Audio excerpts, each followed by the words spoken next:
सभी को सादर नमस्ते। प्राचीन काल में एक राजा हुआ करते थे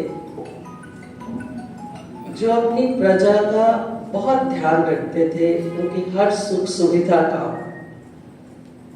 उनके कष्टों को दूर करने का सब तरह का पूरा प्रयत्न करते थे।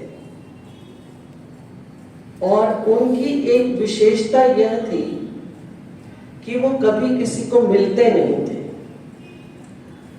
जनता के बार बार कहने पर, रिक्वेस्ट करने पर आखिर एक दिन उन्होंने अपनी स्वीकृति दी कि वो एक दिन निश्चित कर दिया कि सुबह 10 बजे से लेकर शाम को 5 बजे तक जो भी उनको मिलना चाहे वो उसको मिलेंगे। और फिर उस राजा ने अपने महल की जितने भी रास्ते थे, जितनी भी सड़कें उधर आ रही थी, उन पर सेल लगवा दी। सेल लगती है यहाँ पर भी, अक्सर मॉल्स में सेल लगी रहती है, buy 1 get 1 free, buy 2 get 3 free, sale लगती ही रहती है। तो उस राजा ने भी यूं कहिए कि जनता की सहायता के लिए सब सड़कों पर सेल लगवा दी। हुआ ये कि जब अगली सुबह लोग राजा को मिलने के लिए निकले, इतने सुंदर और इतने बेशुमार कीमती सामान, और वो भी सेल पर, सब लोग उसमें मस्त हो गए और इतने मस्त और व्यस्त हो गए कि समय का पता ही नहीं चला कब शाम के 5 बज गए। केवल एक व्यक्ति जिसने अपनी आंखों पर पट्टी बांध रखी थी, बहुत मुश्किल से रास्ता टटोलता हुआ 5 बजने में 10 मिनट पर राजा के पास पहुंचा। राजा ने उससे पूछा कि इतनी देर से और केवल एक। उसने कहा कि रास्ते में इतनी सेल, इतने सुंदर सामान, बहुत मुश्किल पड़ी है उसको भी आते हुए। आखिरकार उसने भी अपनी आंखों पर पट्टी बांधी और तब वो जाकर यहाँ पहुंचा। क्या यही ठीक हालत हम सबकी भी नहीं है? हम सब भी संसार में आकर इतने मस्त हो जाते हैं अपने संबंधों को बनाने में, अपने सुख सुविधा के सामान जुटाने में, कि पता ही नहीं चलता कब समय बीत जाता है। ईश्वर के चिंतन दर्शन की बात तो बहुत दूर, और कब संसार छोड़ने का, जाने का समय आ जाता है। तो आज इसी बात पर विचार करते हैं कि कैसे हम सब उस ईश्वर तक पहुंच सकते हैं। कोई भी मानव जो साधनाशील है वो इस ईश्वर तक पहुंच सकता है, और इस बात में जरा भी गुंजाइश नहीं शंका की, क्योंकि ये बात स्वयं वेद भगवान कह रहे हैं। यजुर्वेद की छोटी सी सूक्ति जो अभी पंडित जी ने बताया, अग्निर्वै अग्रणिर्भवति, अग्नि जो है यहाँ पर ईश्वर परक प्रयोग किया गया है। ईश्वर परक अर्थात ईश्वर के लिए, कि वो अग्नि कैसा है, अग्रे नयति इति, आगे ले जाने वाला। अग्नि शब्द के वैदिक अर्थों में जो सबसे प्रसिद्ध अर्थ है वो है कि वो अग्नि एक नेता के समान हमें आगे ले जाता है, हमारा मार्गदर्शन करता है, हमें उस सुकृत लोक में ले जाता है। सुकृत लोक कोई लोक विशेष का नाम नहीं है। सुकृत, सु मीन्स अच्छा, कृत मीन्स कर्म करना। जहां लोग अच्छे कर्म करते हैं, जहां लोग अच्छे कार्य करते हैं, वहां के लिए यहाँ पर सुकृत लोक शब्द प्रयोग किया गया है। तो वो ईश्वर उनको उस सुकृत लोक में ले जाता है जहां पर प्रथम जन्मा ऋषि, महर्षि, जिन्होंने ब्रह्म ज्ञान का दर्शन किया, जिन्होंने वेदों का साक्षात्कार किया, अग्नि, वायु, आदित्य और अंगिरा, जिन्होंने हमें क्रमशः चारों वेद दिए, ऋग्वेद, यजुर्वेद, अथर्ववेद, सामवेद। अब प्रश्न ये उठता है कि उस सुकृत लोक में जा कौन सकते हैं? जैसा मैंने पहले कहा कि उस सुकृत लोक में जाने के लिए मन को और बुद्धि को साधना पड़ेगा। जिन्होंने साधना की, जिन्होंने मन और बुद्धि को साधने का निश्चय भी कर लिया, तो फिर मन को किससे साधा जा सकता है? संकल्प से, और बुद्धि को चिंतन से। जब ऐसा कर लेते हैं तो संकल्प और चिंतन ऐसे पंख बढ़ जाते हैं कि मनुष्य जितना चाहे उतनी ऊंची उड़ान वो भर सकता है। पृथ्वी से लेके अंतरिक्ष तक, अंतरिक्ष से लेके द्यूलोक तक, और द्यूलोक से भी ऊपर उस अनंत आनंद असीम ज्योति में प्रवेश कर सकता है। परंतु terms and conditions apply. Sale में भी लिखा होता है ना, नीचे छोटा छोटा लिखा होता है, ऊपर तो लिख देते हैं 70% तक सेल, और नीचे छोटा छोटा होता है सेल्स एंड कंडीशंस अप्लाई। तो यहाँ पर भी उड़ान भरने से पहले कुछ कंडीशंस हैं, और वो क्या है कि जो व्यक्ति, जो मानव इस उड़ान में भरने में इंटरेस्टेड है, करना चाहता है, उसको अपने विकार, वासनाएं, पाप, अहंकार को मारना पड़ता है, हनन करना पड़ता है। मन और बुद्धि, हृदय और मस्तिष्क, दिल और दिमाग, ध्यान करेंगे सारा मनुष्य जीवन में इन्हीं का खेल है। यजुर्वेद में एक मंत्र आता है, ता न सत्या सुपेशसा हिरण्यवर्तनी नरा सरस्वती हविष्मतीन्द्र कर्मसु नो अवत। मंत्र क्या कहता है कि मस्तिष्क और हृदय दो नायक हैं जो मानव जीवन का मार्गदर्शन करते हैं। अगर वे ना सत्य और सुपेश हैं तो वो मानव जीवन का सुनयन करते हैं, और अगर वे असत्य और कुपेश हैं तो वो मार्ग जीवन को सही दर्शन नहीं देते, सही मार्गदर्शन नहीं करते, अर्थात पुनर्नयन करते हैं। ना सत्य का अर्थ है न जमा असत्य, जिसका अर्थ है नितांत सत्य, जिसमें असत्य का लेश मात्र भी नहीं। सत्य और ना असत्य में अंतर है। सत्य में असत्य का कुछ मिश्रण हो सकता है, परंतु ना असत्य में लेश मात्र भी असत्य नहीं है। इसी तरह मंत्र का दूसरा शब्द है सुपेश। पेश अर्थात रूप, सुंदर। सुपेश वो है जिसमें कुरूपता का लेश मात्र भी, अपवित्रता का लेश मात्र भी नहीं। और जिस मानव ने, जिस व्यक्ति ने आत्म साधना करके अपने मस्तिष्क और हृदय में ना सत्य और सुपेश को स्थापित कर लिया, तो वो उसका हमेशा, उस मानव का, उसके जीवन का सर्वदा, सर्वथा और सर्वदा मार्गदर्शन करते हैं।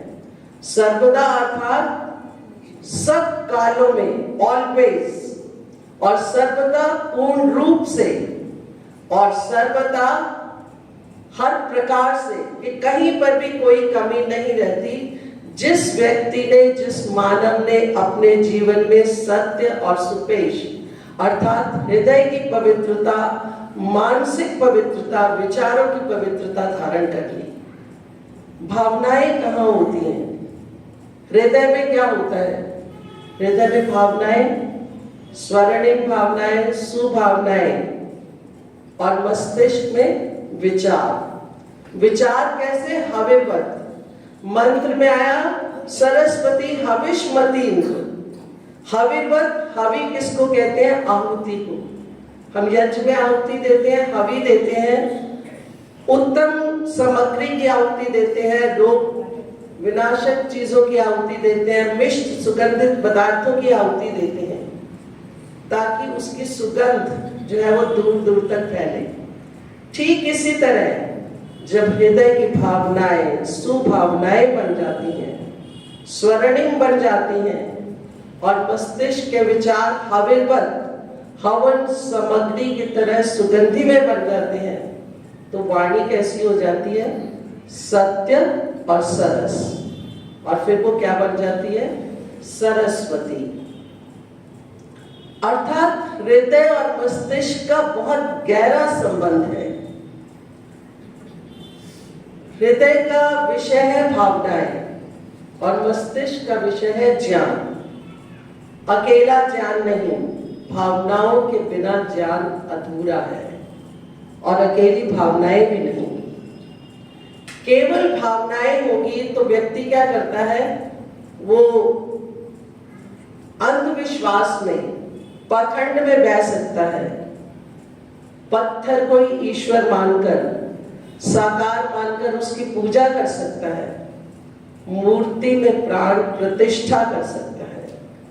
तो भावनाओं को किसका आधार होना आवश्यक है? बुद्धि का। हृदय और मस्तिष्क का तालमेल एक संतुलित और सुव्यवस्थित जीवन जीने के लिए बहुत आवश्यक है। और ये बात मैं नहीं कह रही, ऋग्वेद का मंत्र भी इस बात की पुष्टि करता है। मुझे वो मंत्र पूरा तो याद नहीं, शुरू के 4-5 शब्द याद करने की कोशिश करती हूँ। ऋग्वेद के 10वें कांड के दूसरे सूक्त का 26वां मंत्र है। और मंत्र कुछ इस प्रकार है, मूर्धनमस्य संसीव्य अथर्वा हृदय चयत। अर्थ उसका कुछ इस प्रकार है कि जब हृदय और मस्तिष्क को जोड़ दें, जोड़ भी कैसे दें, संसीव्य अथर्वम, उसको सिल दें, इस तरह से सिल दें कि वो जो योगी है वो क्या बन जाता है, फिर अथर्वा बन जाता है। अथर्वा का अर्थ कि वो कभी दिखता नहीं है, जिस बात का वो निश्चय कर लेता है उसका योग सिद्ध हो जाता है, वो कभी विचलित नहीं होता। और इस तरह से वो अपने बहुत सुंदर एक अनुपम सौंदर्य और प्रसन्नता का अनुभव करता है। और ये सब कब होगा, जब भावनाओं का और ज्ञान का समन्वय होगा, सामंजस्य होगा। और दूसरा इसका क्या लाभ होगा कि वो ईश्वर के सही स्वरूप को जान सकेगा। ईश्वर के सही स्वरूप को जानने के लिए जो दूसरी आवश्यक बात है वो है ईश्वर के साथ संबंध जोड़ना।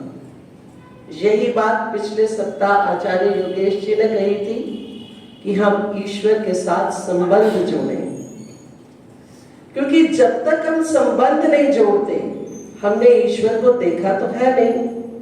भावना जब उसके साथ बनाएंगे, संबंध बनाएंगे, तो फिर हम उसके समीप्य को, उसकी नजदीकी को समझ सकेंगे। एक उदाहरण से इस बात को अच्छे से समझ सकते हैं।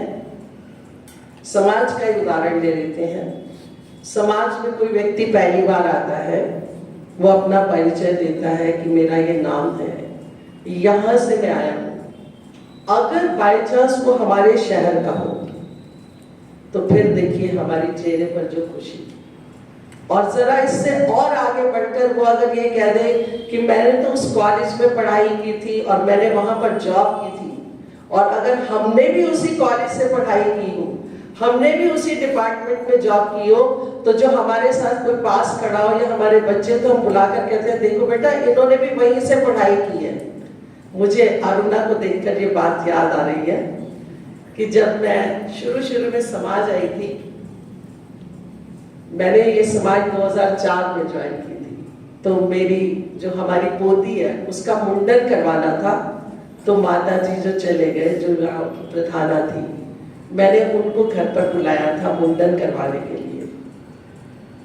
तो बात करते हुए उनके मुंह से निकला कि डॉक्टर मानव यहाँ प्रवचन किया करते थे, हिमांशु जी इनके पिताजी थे। तो बातों में उन्होंने कहा कि डॉक्टर मानव भिवानी के हैं।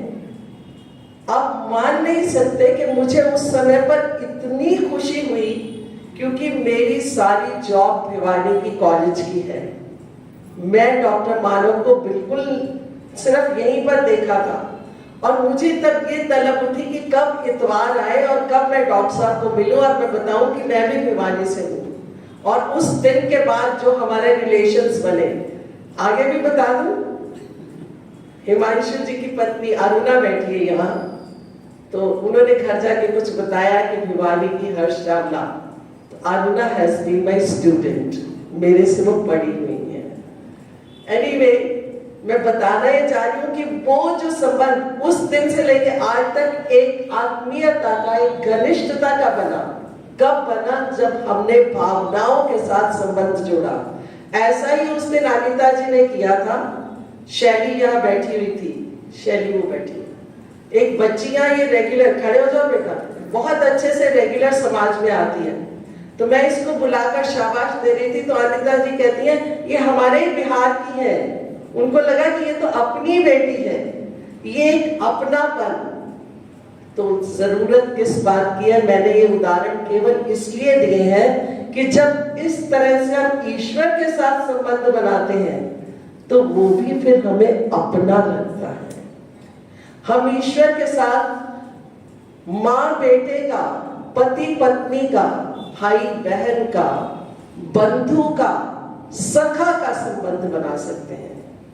विवाह संस्कार में एक संस्कार आता है सप्तपदी, बहुत इंपॉर्टेंट माना जाता है संस्कार। उसके 9वां जो स्टेप, सातवां स्टेप सप्तपदी है ना, जो 7वां स्टेप है उसमें क्या कहते हैं, सखा भाव, कि पति पत्नी आपस में किस तरह का रिलेशन बनाए, सखा का।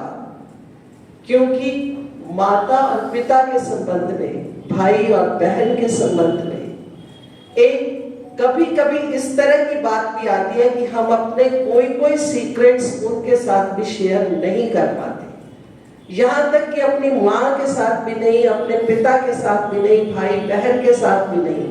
पर अगर कोई हमारा बहुत नजदीकी प्रिय मित्र हो तो हम उस अपने दिल की बात उसके साथ कर लेते हैं। तो वहां पर उन मंत्रों में कहा गया है सखा भव, कि हम सखा बनाएं, उसके साथ अपने सारे सीक्रेट्स शेयर करें। तो यहाँ पर अगर हम उस परमात्मा को अपना सखा बना लें, उसके साथ अपने सारे सीक्रेट्स शेयर कर लें, क्योंकि जब हम आपस में सीक्रेट शेयर करते हैं ना, बहुत इंटरेस्टिंग बात बताती हूँ आपको, कि कई बार हम अपनी बात अपने तक नहीं रख सकते, जो हमारा बहुत नजदीकी दोस्त होता है ना, हम सोचते हैं इसको बता देते हैं, साथ में उसका हम ये भी कहते हैं मैं सिर्फ आपको बता रही हूँ, बताना मत। और वो लोग इतने इंटरेस्टिंग होते हैं, एसटीडी, सेल्फ रन, कोई पूछे ना पूछे, आपको पता है उनके घर में ये बात हुई थी, मुझे तो उनकी उससे पहले उसके पेरेंट्स की बात भी पता है, उनकी बेटी की शादी उधर, बिना पूछे पूरी डिटेल्स आपको बता देंगे। तो इसलिए अगर कोई सीक्रेट रखना है तो किसके साथ शेयर करें, ईश्वर के साथ। वो कभी किसी के सीक्रेट्स किसी को नहीं बताता, वो सबके सीक्रेट्स रखता है। कितनी सुंदरता से उसने हम सब की कमियों को ढका हुआ है। हमें तो मौका मिलते ही जिसकी कमियों हम 1 सेकंड में उजागर करते हैं, अभी तो बहुत अच्छा है पर उसका गुस्सा देखो, बिना पूछे हम बताते हैं। पर ईश्वर ने सबकी, we try to present our best. जब हम कहीं पर बाहर आते हैं तो हर तरह से हम अपना बेस्ट शो करने की कोशिश करते हैं, वास्तविकता को हम छिपाते हैं। और ईश्वर बहुत सुंदर तरीके से हम सब के दोषों को, कमियों को ढकता है। तो क्यों ना उस ईश्वर को ही सखा बना ले, जो हम सब के दोषों, कमियों को ढकता है और हमें सच्चाई की, अच्छी बात की प्रेरणा भी देता है। आवश्यकता सिर्फ उसके साथ संबंध जोड़ने की है, उसके साथ कांटेक्ट बनाने की है। और वेद मंत्र में इस बात के गवाह है। बहुत सुंदर मंत्र आते हैं, त्वं हिना पिता वसो, त्वं माता शतक्रतो बभूविथ, अधाते सुम्नमी मणि।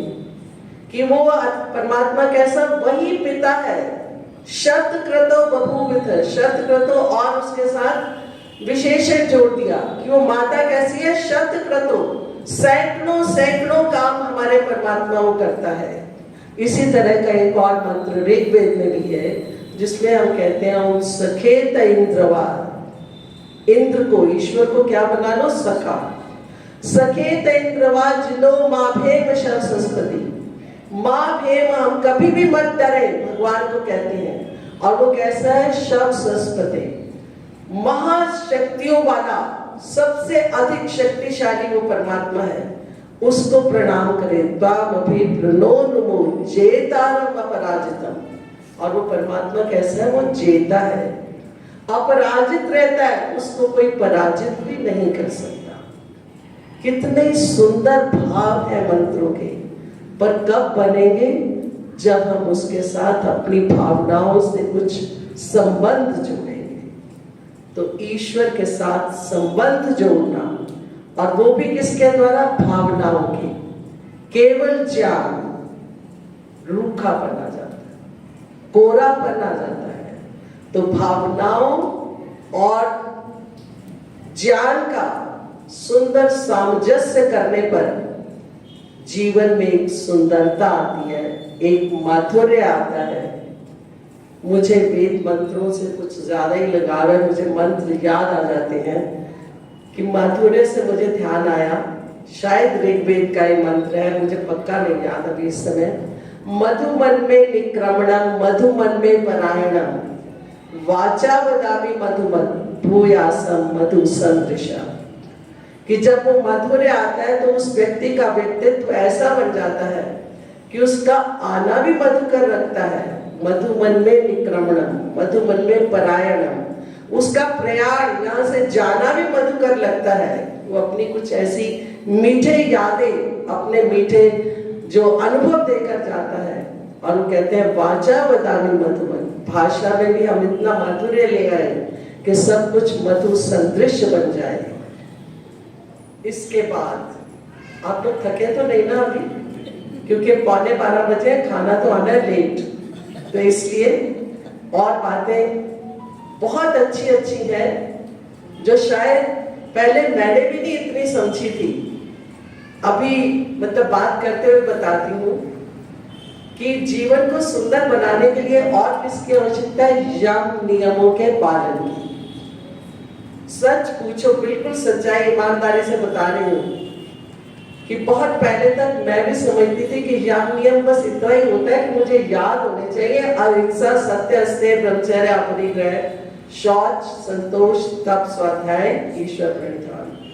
बस इतना ही मुझे था कि बस इतना पता होना काफी है कि पता होना चाहिए कि यम भी है और नियम भी है, उनका क्या महत्व है, क्या सिग्निफिकेंस है। एक बार ध्यान से सुनकर योग दर्शन के अनुसार अगर हम उस बात को समझ लें तो मनुष्य का जीवन सफल हो सकता है। समाधि तो बड़ी दूर की बात है, पर एटलीस्ट समाधि के रास्ता जरूर पता चल जाएगा कि कैसे उस रास्ते पर जाए तो आगे। अगर रास्ता ही ना पता हो तो भटक जाते हैं। तो सबसे पहला यम कौन सा है? अहिंसा। और यम का अर्थ क्या है? यमयति इति यमा, नियंत्रण करना, किसी चीज से हटना।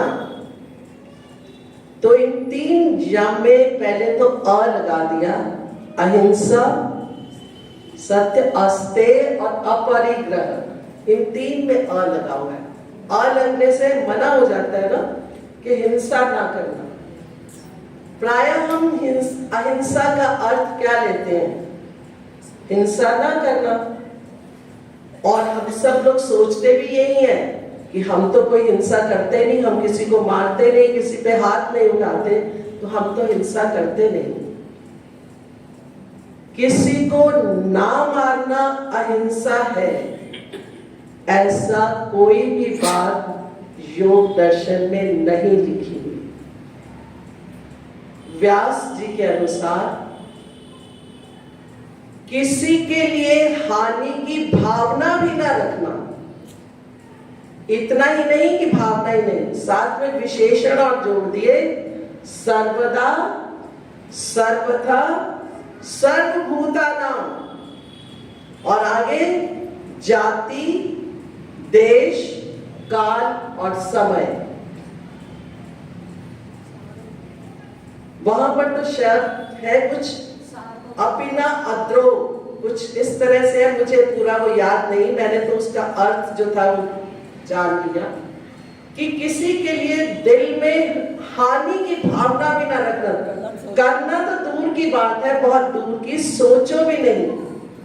कितनी सूक्ष्मता से इस बात को अपनाना होगा, कितनी सूक्ष्मता से। अनजाने में भी कोई कुछ ऐसा करता है, हम कहते हैं इसके साथ कभी ऐसा हो तो इसे पता चले। बिना सोचे समझे हमने उसके लिए एक गलत भावना कह भी दी, वाणी को भी अपवित्र कर लिया, और अपने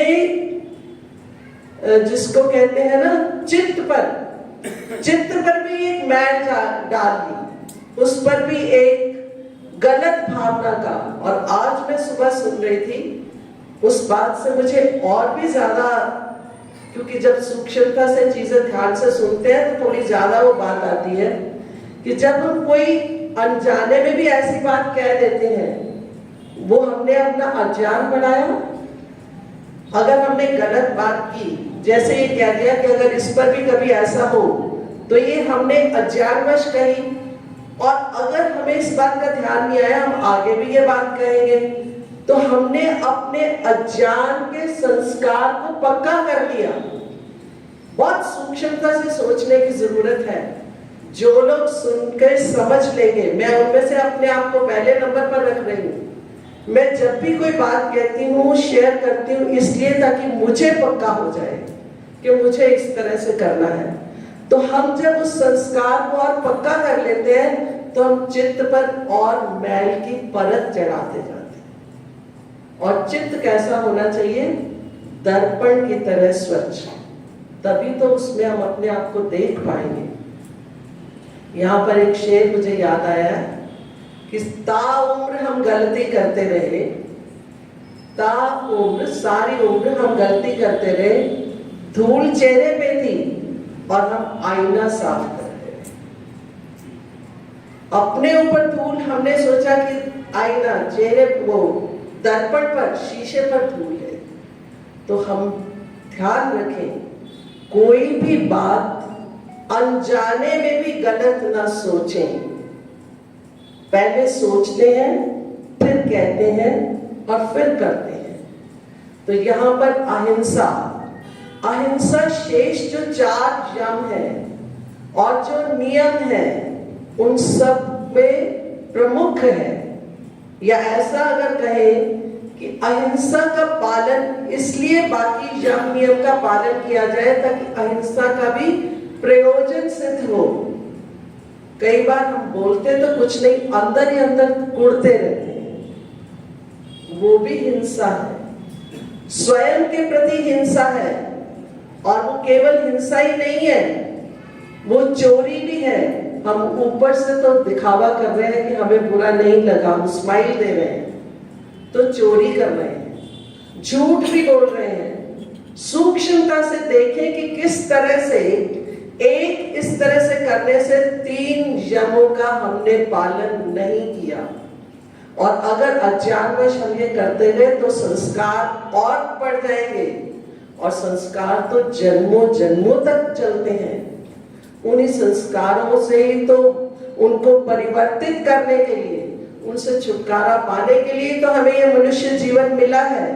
और अगर हमें इस बात की अवेकनिंग ही नहीं होगी, जागरूकता ही नहीं होगी, तो हम किस तरह से इसको समझेंगे।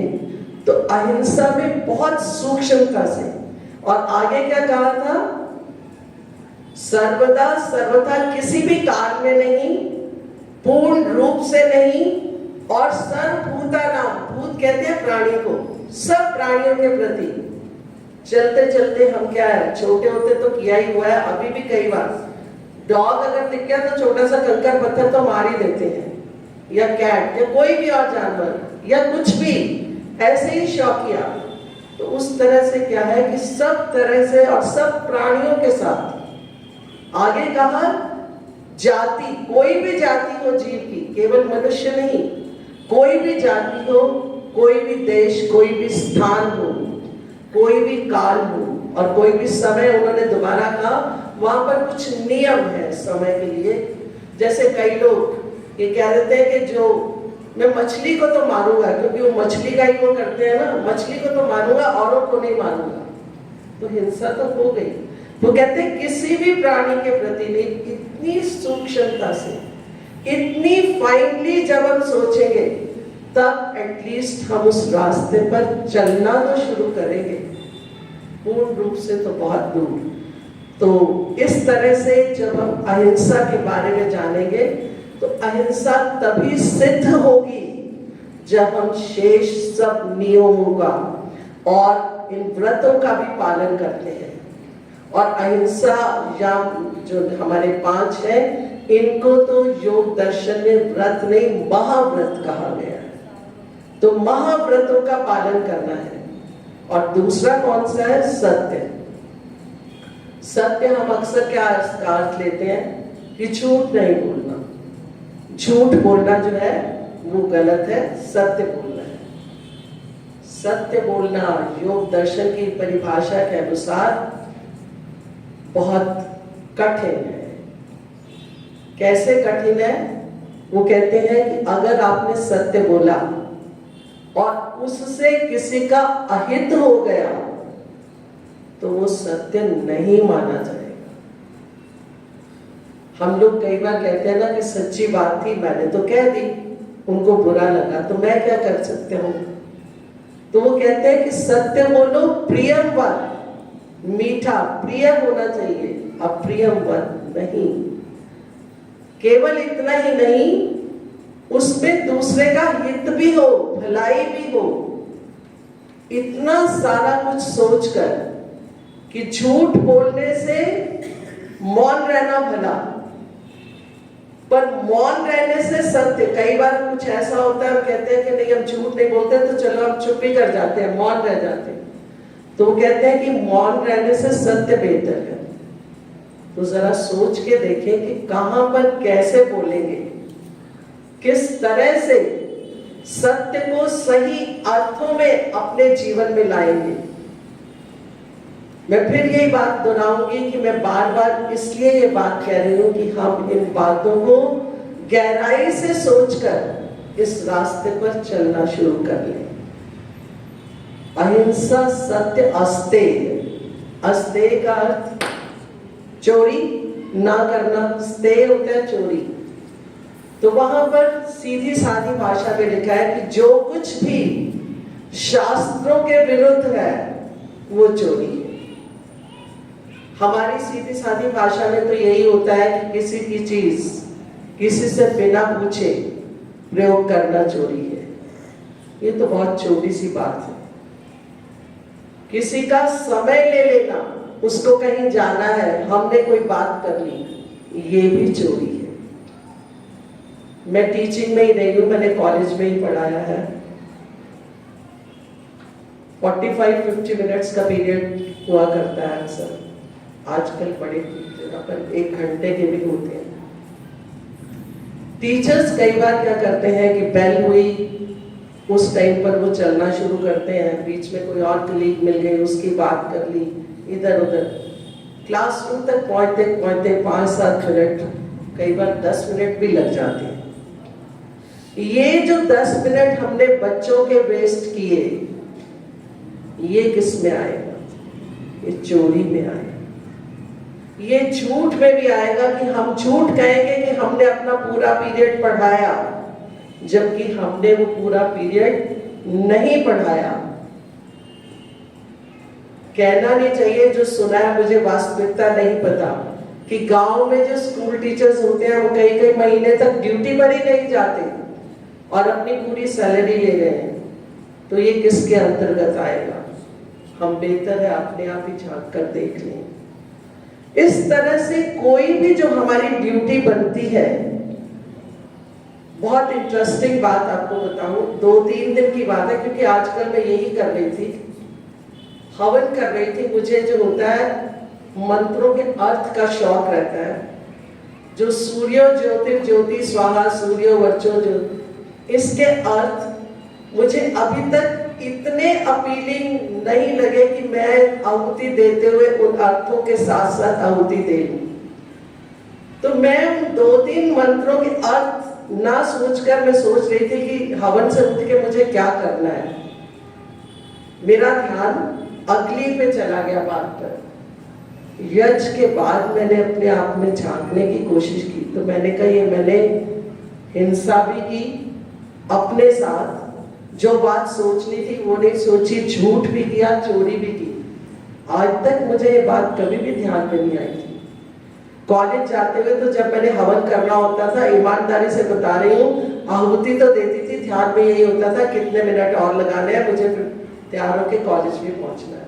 तब मुझे कोई अर्थों का नहीं होता था। उसका जो भी अहिंसा, झूठ, सत्य जो भी भुगतना पड़ेगा या भुगत रही हूँ, आई डोंट नो।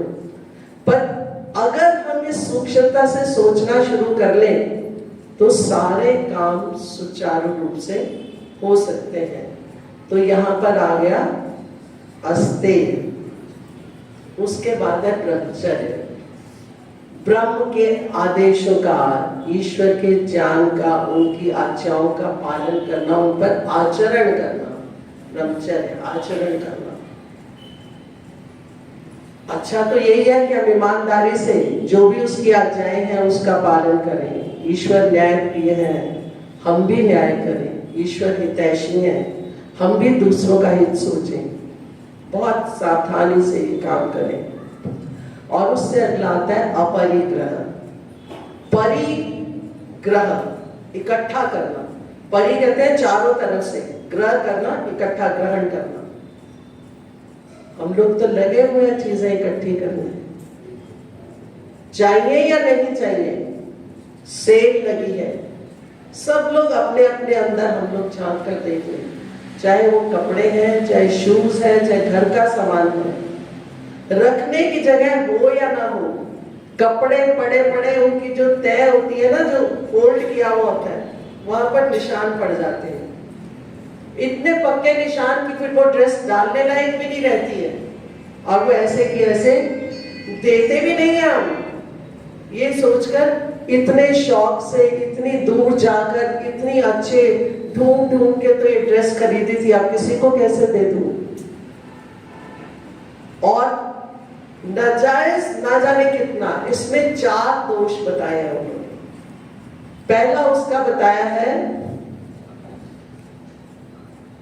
उसको इकट्ठा करना, एकत्र चीजें इकट्ठी की, इकट्ठा करने में जितना पैसा लगाया, केवल पैसा नहीं समय लगाया, उतना समय भी दिया, एनर्जी भी लगाई ढूंढने में, और फिर उसको यूज भी नहीं किया, संभाला, देना भी नहीं है किसी को, आगे आता है वो भी। और उसके बाद क्या है कि कई चीजें आउट ऑफ फैशन हो गई, कई साइज बदल गए, छोटा मोटा पतला जो भी जैसे भी है।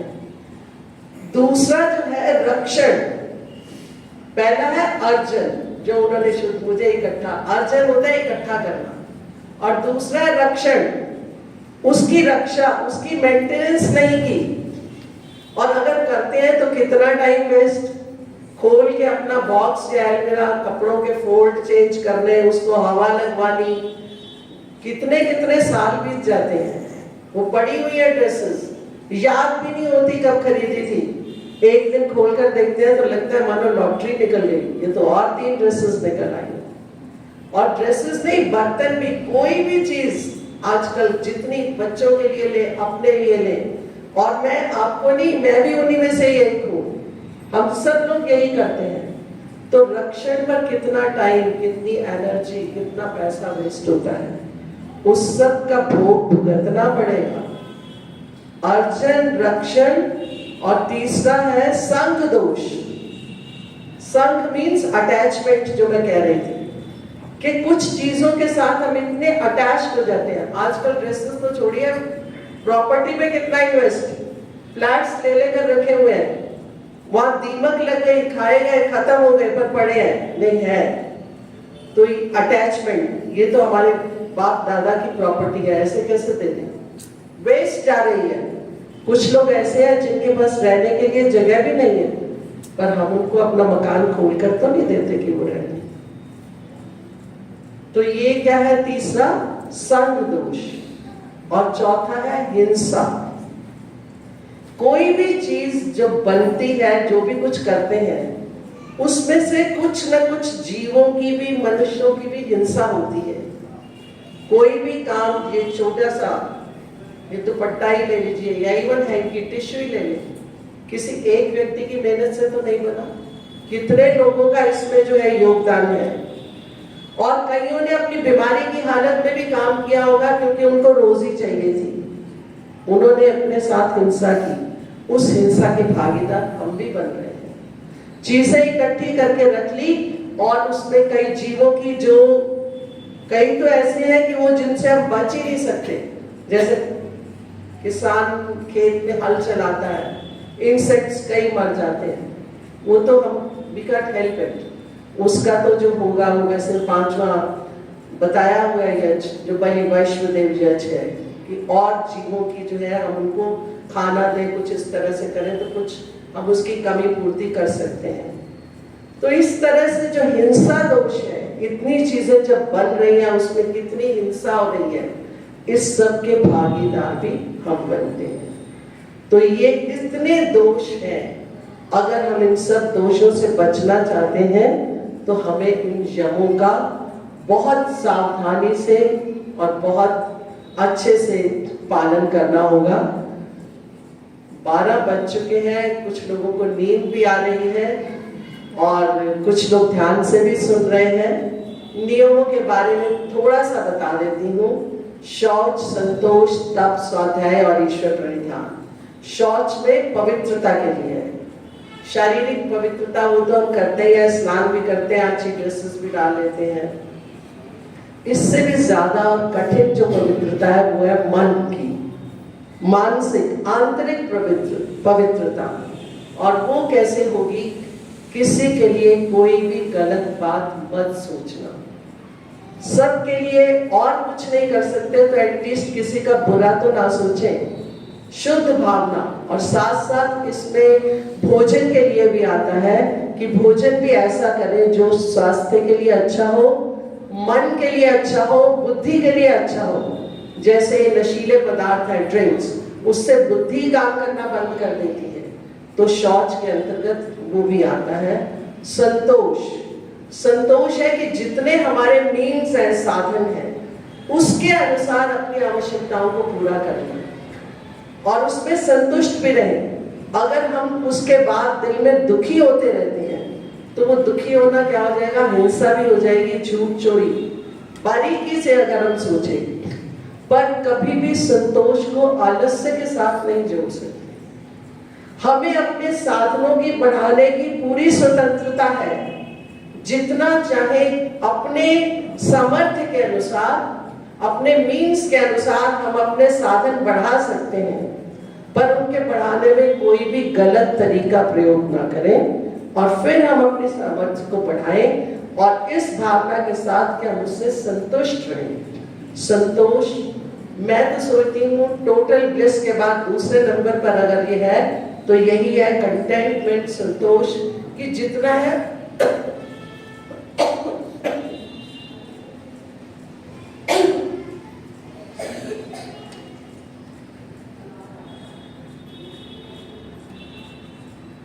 जितना है उसी में संतुष्ट रहना। तीसरा है तप। तप होता है द्वंद्व सहनम तपा, सर्दी, गर्मी, भूख, प्यास, जय पराजय, मान अपमान, इन सब में सम रखना। कई लोग सोचते हैं कि हम धूप में खड़े रहें, ये भी तप है, और कुछ कुछ दिन खाना ही ना खाएं या बहुत कम खाएं। योग दर्शन के अनुसार, व्यास जी के अनुसार तप नहीं है। तप तभी है कि हम जब कुछ अपने जीवन को उच्च बनाने के लिए, अहिंसा का पालन करने के लिए और इन व्रतों का पालन करने के लिए जो करते हैं, वही तप है। क्योंकि योगी भी बिना तप के उसका भी योग सिद्ध नहीं होता। और चौथा क्या है? तप, स्वाध्याय। स्वाध्याय का अर्थ हम लेते हैं अध्ययन करना। इसमें स्व शब्द और जोड़ दिया हमने। अपना भी अध्ययन करें, हम कहाँ पर हैं, वेयर डू वी स्टैंड, क्या जो हमने पढ़ा है, सुना है, कितना उस पर अनुकरण कर रहे हैं, या और भी किसी चीज में ले लीजिए। बजाय हम दूसरों के लिए, तो बहुत मैं अक्सर कहा करती हूँ, जब हम दूर बैठे होते हैं, कोई इधर बोलने आता है, हम सबसे पहले अपने साथ कंपेयर करते हैं, इसकी ड्रेस कैसी है, ये देखने में कैसा है। Immediately we stand on judgement, जबकि ये हमारा कोई काम नहीं है, ये ईश्वर का काम है जजमेंट, पर इसमें हम अपने आप को बड़ा माहिर समझते हैं, फटाफट से कमेंट्स भी देते हैं, उसने ये किया था, उसने ये किया था। We have no right to. तो अपना अध्ययन, हम अपने आप को देखें कि हम क्या कर रहे हैं, अपने में सुधार लाएं। जब हम अपने को सुधार लेंगे, हर आदमी अगर अपनी अपनी जिम्मेवारी ले लेता है, तो पूरी समाज में परिवर्तन आ जाता है। तो स्वाध्याय में अपना भी करें। और लास्ट है ईश्वर प्रणिधान। ईश्वर प्रणिधान में प्राय लोग समझते हैं कि हम हर समय अगर ईश्वर को याद रखते हैं तो वो ईश्वर प्रणिधान है। व्यास जी के अनुसार वो ईश्वर प्रणिधान नहीं है।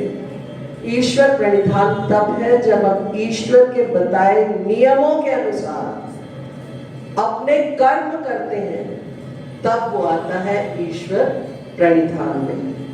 तो भगवान करे जिनको नहीं भी अच्छा लगा, अगर कुछ सुना है, छोटे होते मैं भी एंजॉय नहीं करती थी, अब अच्छा लगता है, बोलना भी अच्छा लग रहा है, सुनना भी पढ़ना भी सब अच्छा लगता है, तो धीरे धीरे रुचि बनती है। इसमें कोई अपने आप में ऐसी भी भावना नहीं लानी है कि हमें तो ये अभी अच्छा नहीं लगा तो ये ठीक नहीं है। कहीं पर भी किसी भी तरह से निराश होने की जरूरत नहीं है। योग दर्शन में है ना, साधु दीर्घकाले निरंतर सत्कार सेवितो दृढ़ भूमि, कि लगातार लगे रहे, निरंतर है, एक जन नहीं कई कई जन्मों तक लगे रहे, तब जाके दृढ़ भूमि बनती है, तब जाके आदमी का जो अपने ये सामर्थ्य है उसमें दृढ़ता आती है। तो भगवान से 2 लाइनों में प्रार्थना करते हैं। विनय मेरी सुनो भगवन, मेरा परित्याग ना करना। विनय मेरी सुनो भगवन, मेरा परित्याग ना करना।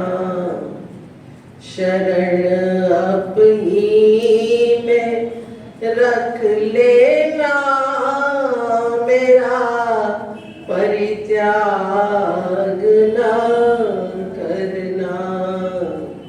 शरण अपनी में रख लेना, मेरा परित्याग ना करना।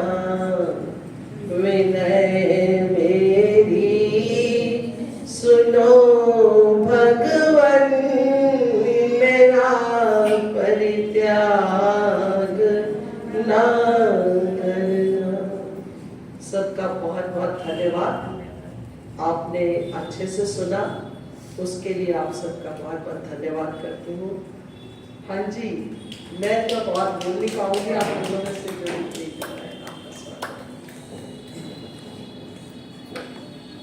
इधर माइक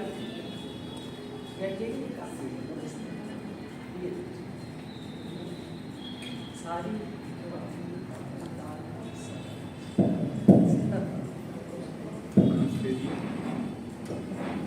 नमस्ते जी। आर्य समाज के साप्ताहिक सत्संग में आप सबका स्वागत है।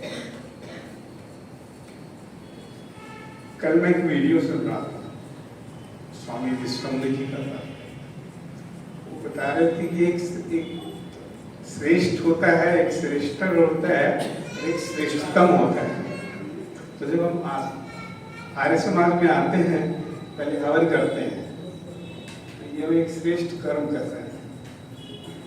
अब इनके मंत्रों का अर्थ तो हम नहीं जानते, लेकिन ये श्रेष्ठ कैसे हुआ कि उस समय हम कोई बुरा कर्म नहीं कर रहे, तो एटलीस्ट ये श्रेष्ठ हो गया। और अगर हम इनका अर्थ समझ जाएं तो श्रेष्ठतर हो जाएगा, और इनको हम जीवन में उतार लें तो श्रेष्ठतम हो जाएगा। ये एक सीढ़ियाँ हैं, हम सब कहीं ना कहीं इन सीढ़ियों में हैं, लेकिन आर्य समाज में हमको इन तीनों की संभावनाएं हैं। आते हैं, हवन करते हैं, तो श्रेष्ठ तुम सब हो गए। और जैसे प्रधान जी का प्रवचन सुना, अर्थ किन किन इन्होंने बताया, इनकी रुचि है, हमारी भी रुचि बने, हम भी अर्थ समझ जाएंगे। अब बचपन में हमने फिल्मों के गाने सुने, आज तक याद है, क्योंकि रुचि थी, याद हो गए, और अभी भी भूलने नहीं भूलते। तो ऐसे ही कभी मंत्रों में रुचि होगी तो हम भी एक मंत्रों को भी अर्थ समझ जाएंगे, तो हम शायद श्रेष्ठतर अवस्था में आ जाएंगे। और तीसरा फिर सेल्फ है, अपने आप में कितना डालता है। तो ये तो कोई दोष दे के तो नहीं दे सकता, ये तो सेल्फ अपने आप स्वाध्याय करके और अपना इम्प्रूवमेंट करे।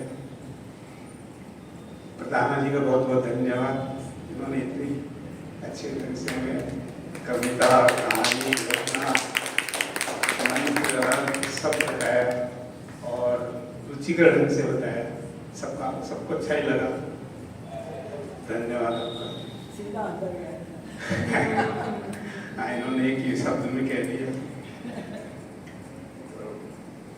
आज कोई समाज